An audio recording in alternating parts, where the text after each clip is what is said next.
मनसा गांव में एक लोहार रामगोपाल रहता था। उसका एक भरा पूरा परिवार था, जिसका लालन पालन करने के लिए उसे कई बार दिन रात काम करना पड़ता था। रोज की तरह आज भी काम पर जाने से पहले रामगोपाल ने अपना खाने का डिब्बा बांधने के लिए अपनी पत्नी से कहा।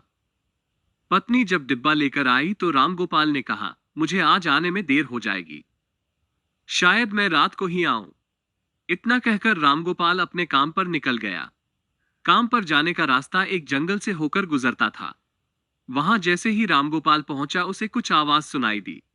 जैसे ही रामगोपाल कुछ पास गया तो उसने देखा कि एक साधु भगवान का मंत्र जपने के साथ ही हंस रहा है। हैरान होकर रामगोपाल ने पूछा, आप ठीक हैं? उस साधु को रामगोपाल नहीं जानता था, लेकिन साधु ने एकदम से उसका नाम लेकर कहा, आओ रामगोपाल बेटा, मैं तुम्हारा ही इंतजार कर रहा था। मैं भूखा हूं, मुझे अपने खाने के डिब्बे से कुछ खिला दो। बाबा से अपना नाम सुनकर रामगोपाल हैरान था, लेकिन उसने कोई सवाल नहीं किया और सीधा अपना खाने का डिब्बा निकालकर उन्हें दे दिया। देखते ही देखते बाबा ने रामगोपाल का सारा खाना खा लिया।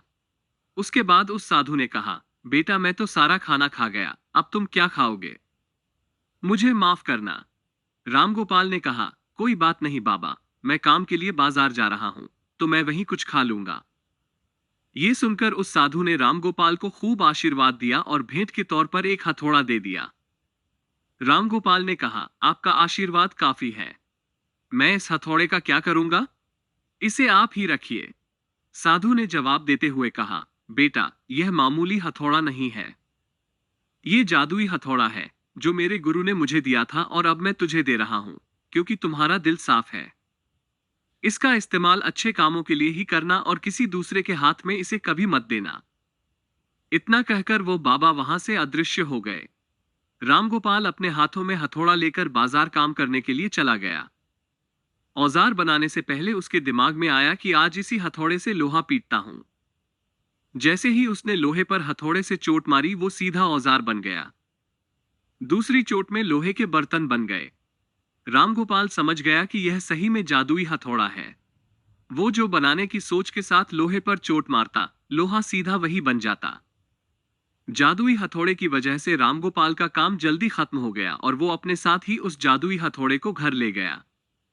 इसी तरह रोज रामगोपाल उस हथौड़े से जल्दी काम खत्म कर लेता और कई बार ज्यादा बर्तन बनाकर उन्हें गांव के लोगों को भी बेच देता था। धीरे धीरे उसके घर के हालात पहले से कुछ ठीक होने लगे।